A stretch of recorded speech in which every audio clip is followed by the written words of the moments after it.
سلیم بن محمد رفیع۔ میرے عزیز بہنوں اور بھائیوں اور معزز ناظرین اور سامعین، مجھے سمجھ نہیں آ رہا کہ میں بار بار ایک بری خبر لے کر ہی آپ کی خدمت میں حاضر کیوں ہونا پڑ رہا ہے اور مجھے خود اب احساس کمتری ہونا شروع ہو گیا ہے کہ میں جس ملک میں رہ رہا ہوں کیا وہاں کوئی اچھی خبر نہیں ہے کہ جو میں دے سکوں اور آپ اپنے ہم وطنوں کو، اپنے عزیزوں کو، اپنے اقارب کو ایک خوشی کی میں نوید سنا سکوں۔ ہمیں جس بات پہ فخر رہا ہے اور جس کا ہم اگست میں اپنا آزادی کا ایک دن مناتے ہیں اور پھر ایک فوجی پریڈ ہوتی ہے، ہماری جو پائلٹس ہیں، جو ہماری فضائیہ کے ہمارا فخر ہیں، جو دنیا کی ایک نون ہماری آرمی ہے، دنیا کی نون ہماری خاص طور پہ فضائیہ ہے اور نیوی ہے، ان کی جب ہم پریڈ دیکھتے ہیں، ان کے جب فلیگ ہوسٹنگ دیکھتے ہیں، جب اس پرانی اپنی تاریخ کو یاد کرتے ہیں تو ہمارا سر فخر سے بلند ہوتا ہے۔ اور یہی چیز ہم اپنے بچوں کو بتاتے آئے ہیں، یہی چیز ہم نے اپنے بزرگوں سے سنی ہے۔ لیکن مجھے بڑے دکھی دل کے ساتھ یہ کہنا چاہ رہا ہے کہ یہ دو خاندانوں نے، اور اس کے اوپر جو آخری جو اس کے اوپر جو کفن کے اندر جو نیل لگایا ہے، وہ یہ جو باجوہ دا بیسٹ نے جو لگایا ہے، اس آدمی نے تو یحییٰ خان، ایوب خان، ضیاء الحق، مشرف، جتنے آرمی کے وہ یہ لوگ آئے ہیں جنہوں نے مارشل لا لگایا اور ڈکٹیٹر آئے ہیں،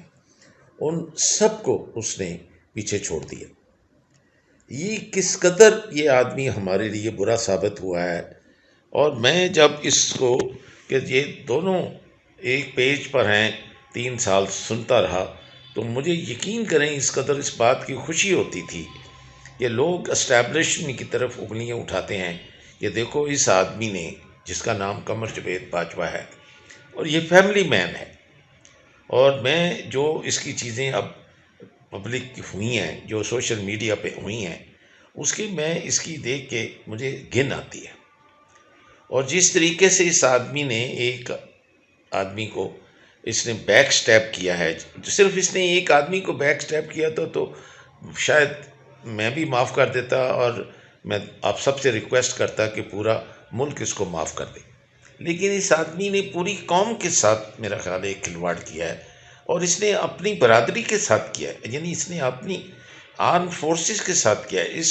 جو ملک کی جو سیکیورٹی ہے، جو ڈیفینسز ہیں، اس آدمی نے اس کے ساتھ کھلواڑ کی۔ میں یہ ساتھ ایک آڈیو چلاؤں گا، اور یہ ایک پروفیسر ہے اور اس کو ان ڈیپتھ نالج ہے، آرمی کے لوگ اس کو جانتے ہیں، یہ ڈان کے لیے لکھتا تھا، آپ اس کی آواز کو پہچان جائیں گے کہ یہ آدمی جو ہے کریڈیبل آدمی ہے۔ یہ آپ کو یہ بتا رہا ہے کہ جس دنیا کی ایسی آرمی جس کا نون ہے کہ یہ ایک مضبوط ترین دوسری یا تیسری آرمی ہے دنیا میں، اس کے پاس اپنی امپورٹ کے لیے، یعنی اپنے ٹینکوں کے لیے آئل نہ ہو، فیوز نہ ہو، اپنے جہازوں کے لیے اس کے اوپر جتنے اس کے چیزیں اس کو چاہیے وہ کوئی چیز نہ کر سکتے ہو۔ Things are fine. Things are not fine and things are not business as usual. Pakistan کی تاریخ میں ایک بار پاک فوج نے تو ہتھیار ڈال دیے ہیں، مگر ان دنوں میں دوسری بار بھی لگ رہا ہے کہ فوج نے ہتھیار ڈال دیے ہیں۔ یہ لیٹر آف کریڈٹ LC کے ہتھیار ہیں۔ منسٹری آف ڈیفنس نے بول دیا ہے کہ ہمارے پاس لیٹر آف کریڈٹ نہیں ہے۔ منسٹری آف فائنانس جو آپ کی جو آپ کے ٹوٹل معیشت دیکھتی ہے، اس نے منسٹری آف ڈیفنس کو کہہ دیا ہے کہ بھئی تواڈے پاس پیسے مک گئے ہیں۔ تو جو آپ کی جو دنیا کی جو 6th لارجسٹ فائٹنگ فورس ہے، 6ٹھی بڑی جو ملٹری ہے، آج اس کے پاس آفیشلی، اور یہ خبر چھپ چکی ہے، 3 دن پہلے چھپ چکی ہے، مگر کسی نے کوئی بات نہیں کی اس خبر پہ۔ آج ہم کریں گے کیونکہ خبریں ایسی ہیں کہ مونس الہی اور پرویز الہی اور ذل الہی نے کس سے کیا کہا، وہ ایک فضول خبر ہے، اس پہ ہم بعد میں آئیں گے. مگر جو امپورٹنٹ خبر ہے وہ یہ ہے کہ پہلی بار آپ کی تاریخ میں یہ جو 5ویں 6ٹی بڑی فوج ہے دنیا کی، اس کے پاس امپورٹس کے لیے پیسے مک گئے ہیں. زیادہ تر ویپنز آپ کے امپورٹ ہوتے ہیں، تیل آپ کا امپورٹ ہوتا ہے، وہ جو ٹینک ہے وہ امپورٹ ہوتا ہے، اس کے اندر جو پیٹرول جاتا ہے وہ امپورٹ ہوتا ہے، اس کے اندر جو اسپارک پلگ ہے وہ امپورٹ ہوتا ہے. جو JF-17 ہے وہ جو آدھا پونا آپ بناتے ہیں اور آدھا پونا چین بناتا ہے، اس کی جو ٹائر ہے اس میں ہوا بھرنے کے لیے جو پمپ بھی ہے وہ بھی امپورٹ ہوتا ہے. تو اس وقت فوج، فضائیہ، بحریہ، آرمی، نیوی، ایئر فورس کے پاس پیسے مک گئے ہیں. رائٹ، یہ آفیشیل خبر چھپ چکی ہے، منسٹری آف ڈیفنس نے ہاتھ اٹھا لیے. یہ جو جادوگری جو جادوگر لائے لندن سے، اسحاق ڈار صاحب کو لائے ہمارے شہباز شریف صاحب، یہ ان کی جادوگری آج ہمیں کدھر لے پہنچی ہے. اور فائنلی جس بندے کا نام عمران خان ہے، جسے آپ پسند کریں یا نہ کریں، irrelevant، مگر وہ یہ وارننگز دیتا آ رہا تھا کچھ مہینوں سے، مگر آپ نے وہ خبریں نہیں چلائیں کہ یہ سب ایک کنسپریسی کا حصہ ہے، ہمیں ڈیفالٹ کی طرف گھسیٹا جا رہا ہے، اور جب ہم ڈیفالٹ کی طرف آئیں گے ہمیں کمپرومائز کرنا پڑے گا، اور ہمارے جو قومی اثاثے ہیں وہ شاید جو ہمارے اسٹریٹجک ایسٹس ہیں، مطلب جو ہمارے نیوکلیر ویپنز ہیں، شاید انہیں بھی ہمیں ٹریڈ آف کرنا پڑے. یعنی آفیشلی اس کو وزیر خزانہ صاحب، جو کہ ایک تحفہ ہمیں ملا، ایک انتہائی جھوٹا، ایک انتہائی جو نون مکار آدمی، جو کہ ایک ایفیڈیوٹ پہ لکھ کے قسم کھا کے وہ آدمی اس کو سوالو کر جاتا ہے، اس آدمی کی کوئی کریڈیبلٹی نہیں. یہ اسی آدمی نے، باجوہ نے اس آدمی کو کیا، ان کے ساتھ اس نے کیا لین دین کیا ہے، کیا ان سے کیا ہے، اور اس آدمی کے اندر کیا چیز ہے جس آدمی نے 30 سال اس ملک کو لوٹا ہے، اور وہ لندن میں بیٹھا ہوا، بتائیے، جھوٹا مکار، وہ فریبی، وہ ڈسکوالیفائی ہوا ہے زندگی پر، اور یہ اس کے جا کر اس چرن چھوتے ہیں، یہ جا کر اس کے اس طریقے سے اس کے ایون فیلڈ کے باہر کھڑے ہوتے ہیں جیسے کوئی وہاں کوئی مقدس خانگاہ ہو، اور جہاں تک کہ وہاں جا کر یہ دعا نہیں کریں گے ان کی جو کھانا جو ہضم نہیں ہوگا. تو سنیں وہ آدمی آپ کو ڈیفینسز کے متعلق کیا کہہ رہا ہے، اور پھر مجھے بتائیں کہ کیا ہمیں اس ملک میں اپنے گھروں میں بیٹھ کے سیکیور فیل کرنا چاہیے. یہ جو پشاور کا واقعہ ہوا ہے، اور کچھ سال پہلے بھی پشاور میں ہی وہ اسکول کا واقعہ ہوا کہ دشمن بھی رو پڑے. کوئی دنیا میں آنکھ نہیں تھی جو اشکبار نہیں تھی جب ایک اسکول کے اندر ایک معصوم بچوں کو اور استاذہ اور استانیوں کو اس نے گن ڈاؤن کیا، اور وہ حرامی ہنس رہا تھا. اور اسی طرح سے یہ کیا فائدہ ہے اس انٹیلیجنس ایجنسی کا، جس انٹیلیجنس ایجنسی کو، اس کو تو کوئی بندہ جو ٹاپ پر ہے اس کو فائر کر دینا چاہیے. فائر نہیں، اسے میکسیمم اسکول کے معاملے میں بھی اس کو نہیں چھوڑنا چاہیے، اس کو پنش کرنا چاہیے. اور مجھے نہیں پتا کہ اس کے اسکول کا جب حملہ ہوا تھا کسی نے کورٹ مارشل کیا تھا یا نہیں کیا تھا. اور اب اگر پشاور میں کسی کو نہیں کیا جائے، عائشہ سے کہ جو بھی کنسرنڈ آفیسرس ہیں، جس کو بھی یہ اسائنمنٹ ہوتی ہے کہ وہ دیکھے اور پری وارننگ دے. انٹیلیجنس کا تو مقصد ہی ہے، لیکن جب آپ اسی انٹیلیجنس کی جو فورسز ہیں ان کو اب جہاں وہ ڈائریکٹ ہونی چاہیے، بارڈرز پہ ہونی چاہیے، دشمن پہ ہونی چاہیے، آپ اپنے ہی لوگوں کو سبڈیو کرنے کے لیے، اور ان کے بیڈ روم تک ان کی آپ بیہائنڈ دیکھنا چاہتے ہیں، ان کی بزرگوں کی، ان کی جو مقدس، یعنی وہ جو تہجد گزار جو بزرگ آدمی اور عورتیں ہیں، پوری دنیا میں آپ نے ایک سینیٹر کو ننگا کر کے اور اس کی بیوی کی ننگی پکچرز کھینچ کے آپ نے سب کا سر جھکا دیا. ہم ایک لافنگ سٹاک بنے ہوئے ہیں کہ ہمارے کیا ہم ہیں. اور وہ ایک ایڈوکیٹ ہے، وہ ایک بڑا معزز آدمی ہے، اور اگر اس کی یونائٹڈ اسٹیٹس میں دیکھیں تو وہ لا پریکٹس کرتا ہے. یعنی میں تو لائرز پہ بھی حیران ہوں کہ اس کے لیے سارے لائرز لکھ کے انہوں نے کس طریقے سے اس کو پروٹیسٹ نہیں کیا. اور یہ جنہوں نے بدماشوں نے یہ کیا ہے، ایک تو اللہ کے گھر ان کو کبھی بھی نہیں چھوڑا جائے گا. وہ میرا خیال ہے دوزخ کی جو ڈیپسٹ پٹ ہے اس میں وہ ساری زندگی سڑتے رہیں گے. یہ کبھی ہو نہیں سکتا کہ کوئی فرق نہیں پڑتا کہ یہ دنیا کی جو جوڈیشری ہے اور یہ اپنی قبروں میں کس طریقے سے چمن سے اور آرام سے سوئیں گے کہ جنہوں نے اتنا بڑا ظلم ہوتے ہوئے دیکھا اور کسی کو کٹہرے میں کھڑا کر کے پنش نہیں کیا۔ ایسے ہی وہ ایک پروفیسر شکاگو کا آتا ہے، اس نے کیا کہہ دیا کہ جس آدمی کو آج تک آپ نہیں چھوڑ رہے اس کو ننگا کر کے آپ نے الیکٹرک کے شاکس لگائے۔ تو آپ مجھے بتائیے، اور ابھی تک 30-40 FIR کر کے اس کے اوپر آپ مقدمے کر کے اس کو کورٹ میں گھسیٹ رہے ہیں۔ آپ لوگوں کو کہتے ہیں ایکسپیٹریٹس کو کہ برین ڈرین نہیں، واپس آؤ۔ اور دیکھیں ایک آدمی کی ایک مثال کہ جب کوئی اس آدمی کے متعلق سنے گا تو کوئی اپنے بچوں کو یا کوئی بہن بھائیوں کو کہے گا کہ اپنے ملک آ کر اپنی خدمت کرو۔ ارے ہم اس قدر بے قدرے ہیں، اس قدر ہم لوگ برے ہیں کہ ہم نے آج تک اس کی جان نہیں چھوڑی۔ اس نے چیف جسٹس سپریم کورٹ کو اپیل کی ہے کہ کیا مجھے مڈل کلاس ہونے کی سزا دی جا رہی ہے؟ باقیوں کی تم ضمانت لے رہے ہو، باقیوں کے سارے کیس اکٹھے کر کے ختم کر رہے ہو، میرے اور میری بیوی کے ساتھ تو کوئی اثر، کوئی جوں تک نہیں رہیں گی۔ اور اگر یہ دونوں ڈپارٹمنٹ یہ اللہ کو دیندار ہیں اور ان کا میں برا حشر دیکھ رہا ہوں، اللہ تعالیٰ ہی ان کو کوئی ایسی دیکھ کے تو ان کو معاف کرے، ورنہ ان کا جو عمل ہے وہ معاف کرنے والا نہیں۔ اور اب آپ دوسرا سنیں کہ ہماری مہنگائی کا جو ہے وہ بھی میں تھوڑا سا میں دوں گا، آڈیو ویڈیو نہیں دوں گا، اس لیے نہیں دوں گا کہ وہ ایک اکراس دا بارڈر وہ دکھا رہا ہے کہ وہاں ایک گاڑی جو 5 لاکھ کی ہے وہ یہاں 25 لاکھ کی ہے، ایک جو وہاں پر 25 لاکھ کی ہے وہ 1 کروڑ اور 75 لاکھ کی ہے۔ جو قوم شکر نہیں کرتا اللہ ان کو بھوک اور افلاس سے مار دیتا ہے۔ اور تم نے عمران خان کی ناشکری کی ہے، وہ کہتا تھا گھروں میں رزق کی اجناس کی پیداوار کرو، تم نے انکار کیا، مذاق کیا، خدا نے تمہارے ہاتھ سے آٹا بھی گم کر دیا۔ جو پاکستان دنیا کا 6واں بڑا ملک گندم پیدا کرنے والا ہے، اس آٹے سے تم محروم ہو گئے۔ ایسے بھیڑ بکریوں کی طرح میں نے دیکھا ٹرکوں کے پیچھے بھاگ رہے ہیں۔ مذاق اڑایا تھا نا عمران خان کی باتوں کا، مرغی کے انڈے کے لیے روز مظاہرے کر رہے ہو، گوشت کے لیے کر رہے ہو، دودھ کے لیے کر رہے ہو۔ وہ پاگل نہیں تھا، اس نے ریسرچ کی تھی، قرآن پہ بھی ریسرچ کی تھی، انسانیت پہ بھی ریسرچ کی تھی۔ کہا تھا نا تمہارے پرائم منسٹر عمران خان نے مرغیاں گھر میں پالو، پال سکتے ہو، اذانیں بھی دیں گی، فرشتوں کی خبر بھی دیں گی، نہیں ہم نے پالنی۔ پکڑو آپ، مرغی بھی ہاتھ سے گئی، انڈا بھی ہاتھ سے گیا، گوشت بھی ہاتھ سے گیا۔ یقین کرو میں قرآن جب پڑھتا ہوں نا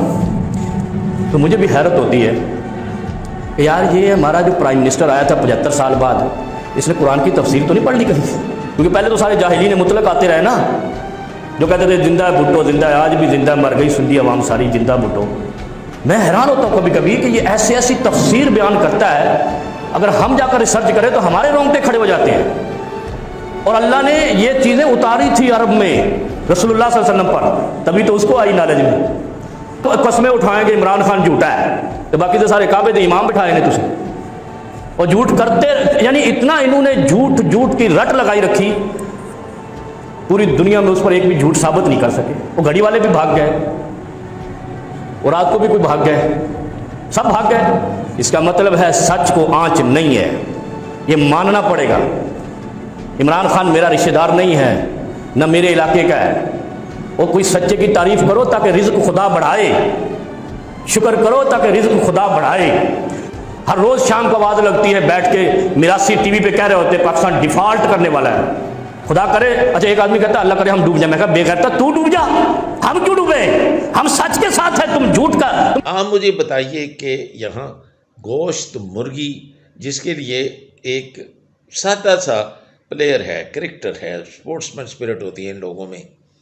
اس نے کیا تو اسے مذاق سمجھا گیا۔ وہ مذاق آج آپ کے منہ پہ ہنس رہا ہے۔ جاؤ جا کر پھر انڈے اور مرغی لو، وہ بھی برداشت سے باہر ہو گیا ہے۔ اور اگر گھر میں تم پال رہے ہوتے تو اپنے گھر کی مرغی دال برابر تمہیں کم از کم یہ جو ندامت ہے یہ تو نہ برداشت کرنی پڑتی۔ اللہ نا شکروں کو پھر اپنے طریقے سے سزا دیتا ہے۔ تو یہ اس آدمی نے، جس آدمی نے چلتے چلاتی حکومت کو، ارے GDP 6 کو اس آدمی نے کیا، اور ابھی تک اس کو کٹہرے میں نہیں کڑا، ابھی تک وہ ہینڈ کف نہیں ہوا، ابھی تک کوئی کورٹ مارشل کی پروسیڈنگ نہیں ہوئی. جس نے ننگا کیا تھا اس کے بھی ابھی تک کوئی وارنٹ نہیں نکلے، نہ ہماری سویلین عدالت نے یا آرمی کی عدالت نے ابھی تک اس کو کوئی یعنی کوئی عمل کرنا یا اس کو سزا دینی تو دور کی بات ہے، ابھی تک اس کو کوئی اسٹارٹ ہی نہیں ہوا. ہم اتنے بے حس و بے غیرت ہیں کہ ہم اس کے اوپر کچھ کرنا ہی نہیں چاہتے. تو اگر آپ اس کے اوپر آنکھیں بند کر کے سو جائیں گے، سمن بکمن اپنے کان بند کر لیں گے، آنکھیں بند کر لیں گے، تو کیا وہ مسئلہ چلا جائے گا؟ آپ بھی جانتے ہیں کہ نہیں جائے گا. اس کو بٹر پل کو سوالو کرنا ہی پڑے گا، اس کو ہمیں کٹہرے میں لانا ہی پڑے گا. دکھ ہوتا ہے، کوئی بھی نہیں چاہتا کہ اتنی ہائر پوزیشنز کے اوپر جا کر ان کو کیا جائے. لوگ ان کو آئیڈیلائز کرتے ہیں، ان کے اپنے انسٹیٹیوشن میں لوگ آئیڈیلائز کرتے ہیں. لیکن اگر آپ ایک ڈیول کا روپ اڈاپٹ کر لیتے اور آپ اس قدر بے حس ہو جاتے ہیں کہ اپنے کسی فیلو جو آپ کا جو سٹیزن ہے، ایون اپنی جو سیکیورٹی ہے جس کے لیے سارا کچھ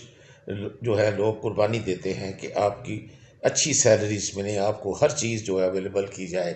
کریں، تو وہ بھی آپ نے کمپرومائز کر دی ہے. تو مجھے خود بتائیں کہ پھر وہ سمپتھی کس طرح وہ ہوا میں اڑ جاتی ہے. میں ان الفاظ کے ساتھ کہ یہ ایٹ لیسٹ ان کی جو پنشمنٹ ہے اس کا آغاز تو کیا جائے گا اور منصفانہ کریں. میں نہیں چاہتا اور کوئی بھی نہیں چاہے گا کہ آپ ناجائز کسی کو سزا دیں، لیکن یہ جو بھی لوگ اس بات کے رسپانسبل تھے، یہ ہوا سے تو نہ ہی کسی کو ننگا کیا گیا ہے، نہ یہ وہ ننگے ویڈیو بنے ہیں، ہوا ہی سے تو نہ 30 FIR ہوئی ہیں، ہوا سے ہی کوئی شراب کی بوتلیں گھروں سے برآمد ہو رہی ہیں، ہوا سے ہی آپ الیکٹریکل جینیٹیلیا کو شاکس لگا رہے ہیں. اگر اتنی ہی کسی کی بیہائنڈ دیکھنے کی عادت ہے، ارے بھیا خدا کے واسطے تو پھر جا کر وہ بیہائنڈس لوگوں کی دیکھو. یہ چھوڑو، یہ خام خواہ اتنا ہارڈ ورک کر کے تو آپ سارا سیکھ کے تو ایک انسٹیٹیوشن سے جا کے آپ لوگ کرتے ہیں، تو پھر وہ تو شیطانی عمل ہے. پھر جاؤ اس شیطانی عمل میں، پھر سزا جزا پھر خدا پہ چھوڑو، اور پھر وہ اللہ تعالیٰ آپ کو روز قیامت جو ہے وہ اس وقت وہ آپ کو کرے گا، اس وقت تک آپ کو ڈیل دے گا. ان الفاظ کے ساتھ کہ ہم اس کو کریں گے، اور جتنی جلدی یہ اس کو آپ انڈو کریں، جتنی جلدی ان چوروں کو جن کے اندر وہ مسلط کر کے ایک حکومت دی ہے، ارے نئے آدمیوں کے ہاتھ میں دو تو صحیح، دو تو دیکھو وہ کس طریقے سے پازیٹیوٹی کے ساتھ اس کو اٹھاتے ہیں. ہمارے سے ورسٹ سچویشن تھی ٹرکی کی لے لیں. میں نے 1991 پہ ایک وی لاگ کیا ہے کہ جو اکنامک میلٹ ڈاؤن پہ، نہیں تو دیکھ لیں جا کر اسی TVN کے اوپر آپ کو وہ مل جائے گا وی لاگ کہ اکنامک میلٹ ڈاؤن میں IMF اور ہماری بیڈ گورننس کا کیا رول تھا، اور کس طرح 1991 میں انڈیا اس پہ سنبھلا اور کس طرح ہم سنبھل سکتے ہیں. لیکن ان چوروں نے نہیں کرنا، اس مولوی نے نہیں کرنا، یہ جو شریف ہیں انہوں نے نہیں کرنا. جو وہ دوسرا جو انتہائی کرپٹ اور انتہائی وہ نون انسان ہے جس کو 10 اور 15% لگے، وہ تو اکیوز اپنی وائف کے اوپر اس کو اکیوز کیا جا سکا کہ اس کا ہاتھ تھا، اپنے بہنوئی کے اوپر اس کا ہاتھ تھا کہ بھی اس نے یہ اس کو کیا ہے. تو آپ اس آدمی سے کیا توقع رکھتے ہیں جس آدمی نے اس کے جو سب سے بڑا ٹریٹر تھا اس کو پریزیڈنٹ ہاؤس میں چھپایا، جس نے گھوڑے رکھے، جس نے وہ پاؤں کے ساتھ بم باندھ کے تو اس نے وہ جا کے بینک میں کہا کہ یہ جا کے کرو. اس آدمی کی کیا کیا چیز جو ہے آپ لوگوں کو وہ بتائی جائے، یہ فلی نون ہے، کتابیں لکھی جا چکی ہیں اس آدمی کے اوپر. اور یہ شریفوں کی جا کر بیک گراؤنڈ دیکھیں کہ یہ اسکریپ اٹھانے والے، یہ ریلوے کی لوہا بار پھینک کے ان کو اکٹھا کر کے کرنے والے. میں نہیں کہتا کہ ہارڈ ورک کرنا کوئی بری بات ہے، اگر ایک غریب آدمی ہارڈ ورک کر کے امیر ہوتا ہے تو اس میں ایک پازیٹیو پوائنٹ ہے، لیکن انہوں نے جو راستہ اختیار کیا کرپشن کا اور آگے اولاد کو یہ راستہ دیا وہ غلط ہے. اور وہ انہوں نے جو ملک کے ساتھ کیا ہے ولچرز کے ساتھ کہ اسکیلیٹن کو بھی بالکل ننگا کر کے ہڈیاں اس کے اوپر کوئی کچھ نہیں چھوڑا. تو اب یہ حالت ہے دو ملکوں کی. ذرا ایک لکیر ہے بارڈر جس کے متعلق یہ کہتے تھے کہ ان کے اور ہمارے درمیان یہ صرف ایک لکیر ہی ہے نا، اس کا کیا ہے کلچر ایک ہے، زبان ایک کیا رنگ ایک ہے، تو آپ ان کو بتاؤ کہ کچھ تو ان کا اور آپ کا مختلف ہے، اور آپ خود دیکھیں اور شرم سے سر چکا لیں، یا پھر جو لوٹ مار کی ہے 30 سال وہ اس کو واپس دے دیں، قرضہ دے دیں، اس ملک کو، اپنی مدر لینڈ کو قرضہ دے دیں، ان کو 50 سال کے لیے لانگ ٹرم قرضہ دے دیں، تاکہ آپ کے بچوں کو وہ بانڈز کی صورت میں لے کر تو اپنا نہ یہ IMF میں جانا پڑے، نہ ہی یہ 5 گنا قیمتیں کرنی پڑے، نہ ہی پبلک کو خودکشی کرانی پڑے، نہ ہی آپ کو لوگوں کے ننگے ویڈیو بنانے پڑیں، آپ اپنے کام پہ توجہ دیں۔ یہی وہ جو بدماش ہے اس آدمی کے جس کے 40 ملکوں کے اندر پراپرٹی ہے، اس آدمی کو کرے، اور ذرا ابھی ان کے وارنٹ نکالو، ابھی گورنمنٹ بدل جائے تو وہ لیٹ جائے گا کہ جی میں تو بھنڈی کھاتا ہوں، میرے تو پخانہ بھی نہیں آتا، میں جلاب لیتا ہوں تو پھر میں جا کے کچھ کھا سکتا ہوں، اور دوسرا کہتا ہے جی میں کینسر سروائیول ہوں، میرے تو کمر میں درد نہیں۔ اب دیکھو گھوڑے کی طرح وہ چلا جا رہا ہے، اور کس طریقے سے ہر ملک میں جا کر انسلٹ کراتا ہے، نہ اس کو جو پروٹوکال آتا ہے، نہ کبھی اس نے کبھی پرائم منسٹرشپ کے جاب کے لیے اس کی کوئی کسی قسم کی کوئی ٹریننگ ہے، نہ ہی اس کی ایجوکیشن ہے، نہ ہی اس کے اندر یہ بلٹ ان چیز ہے۔ اسی لیے آپ خود دیکھیں کہ کسی ملک کے ہیڈ نے اس پہ بھروسہ نہیں کیا اور اس کو ایک پینی تک نہیں دی، یعنی اس کی کہتے ہیں friend in need is a friend indeed, یعنی اس آدمی کا پرسنل کرسمہ دیکھیں کہ اس کے اوپر کوئی بھی اعتبار کرنے کو تیار نہیں ہے، سو مچ سو کہ ایون IMF کہتی ہے کہ ہم تیرے پہ بھی اعتبار کرنے کو تیار نہیں ہے، تم ہمیں اس آدمی کا سائن کرا کے دو جس آدمی کو بے عزت کر کے رات کے اندھیرے میں عدالتیں کھول کے پرزنرز کو وینس کو مگا کے، اور ایک ننگے دین ننگے وطن وہ اقبال ہے، میں اس آدمی کو اقبال کو جانتا ہوں، وہ آج سے 20-30 سال پہلے جس انسٹیٹیوشن کی طرف سے وہ امپلانٹڈ وہ کمپلیننٹ ہے، وہ اس کا سب کو علم ہے، کوئی بندہ نہیں ہے جو اس کو نہ جانتا ہو کہ وہ ایک جس طرح آپ ڈی کوائے ہے، وہ اس طریقے سے اس ادارے کی طرف سے وہ جاتا ہے، وہ پبلک کا آدمی نہیں ہے۔ تو یہ کس کو دھوکہ دے رہے ہیں، یہ کس کو آپ بتا رہے ہیں؟ تو یہ بند کریں خدا کے واسطے۔ اب سنیں وہ کیا کہہ رہا ہے کہ آپ کے پاس تو پیٹرول نہیں ہے، آپ کے پاس تو فیوز لینے کے لیے چیز نہیں ہے، آپ تو کوئی چیز باہر سے امپورٹ کر ہی نہیں سکتے، آفیشیلی کہہ دیا گیا کہ ہمارے پاس پیسے نہیں ہیں، تو آپ کس طرح اپنے جہاز اڑائیں گے، کس طرح ٹینک جو ہے بارڈر پہ لے کے جائیں گے، کس طرح ڈیفینس کریں گے؟ تو رزلٹ دیکھ لیا آپ نے جو پشاور میں ہوا ہے۔ تو اگر ہمیں بیٹھے بٹھائے مروانا ہے اور آپ لوگوں نے وہی اسی طرح اسٹک پکڑ کے یونیفارم پر کے آپ لوگوں نے اس کو نظر انداز کرنا ہے، تو میرا نہیں خیال کہ یہ کوئی بہت بڑی عقل کی بات ہے۔ میں موجودہ لوگوں کو اس لیے نہیں دوش دینا چاہتا کہ ایک آدمی کی غلطی سے سارے کے ساری وہ جو انسٹیٹیوشن نہیں برباد ہوتا، یہ ایک آدمی کی ڈوئنگ ہے، لیکن اس نے نقصان اتنا زیادہ پہنچایا ہے کہ اب اسی ادارے کو میرا خیال ہے کہ اس کو کڑوا گھونٹ پی کر اس کو انڈو بھی اسی ادارے کو کرنا چاہیے۔ اب یہ نہیں کہیں کہ جی اب آپ اسمبلیوں سے کرائیں، ڈیموکریٹیکلی اس کو کرائیں یا عدالت پہ کرائیں، نہیں،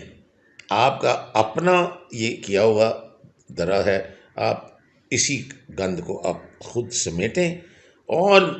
سمیٹ کے اگر آپ اس کو دوبارہ پاؤں پہ کھڑا کرتے ہیں تو ملک کی خاطر اس میں میرا نہیں خیال کسی کی کو بے عزتی ہے، میرا نہیں خیال کوئی اس سے چھوٹا ہو جاتا ہے۔ اب یہ میری یعنی ایک بوڑھے آدمی کی میری یہ ایک ریکویسٹ ہے کہ یہ پلیز اس کو کریں اور وقت ویسٹ نہ کریں، رمضان سے پہلے اس کو ختم کریں، جس طرح مرضی اس کو ختم کریں، اور نئے آدمیوں کو چانس دیں کہ وہ اس کو کریں، اور پبلک اپنا ان پٹ سمجھے، اور وہ اسی طرح سمجھ سکتی ہے کہ آپ فوری طور پہ الیکشن کروائیں، جتنی جلدی کرا سکتے ہیں، جس طرح بھی کانسٹیٹیوشنلی آپ کے ساتھ ہو سکتا ہے یا ہیومنلی پاسبل ہے، کرا کے ان لوگوں کے ہاتھ میں گورنمنٹ دیں، اور دیکھیں پھر کیا وہ اس کو اپنے پاؤں پہ کھڑا کرتے ہیں۔ ہماری جو ڈیفینس سیکیور ہو جاتی ہے، ہماری LC سارے کھل جاتی ہیں، ہمارا وہ ڈالر کو ہم بالکل بائیکاٹ کرتے ہیں اور پیسے میں سارے انویسٹ کرتے ہیں، ڈالر ہی ڈالر ہو جائے گا، ڈالر جہاں وہاں 5 لیرہ کا ہو گیا ہے، اسی طرح آپ کا بھی 300 سے نیچے آ کے 500 کا جو 300 کا ہوا ہے وہ آ کر یہ 50-60 پہ وہ اس پہ آ سکتا ہے، لیکن پرووائڈڈ آپ جنہوں نے ہولڈ کیا ہوا ہے کہ ڈالر میں سارا انویسٹ کر کے بوریاں بھر کے چارٹرڈ فلائٹ سے آپ باہر لے کے گئے ہیں، اس کو جس وقت آپ ابنڈن کر دیں گے اور اپنی انڈیجنس کرنسی کو استعمال کریں گے تو آپ دیکھیں گے کہ یہ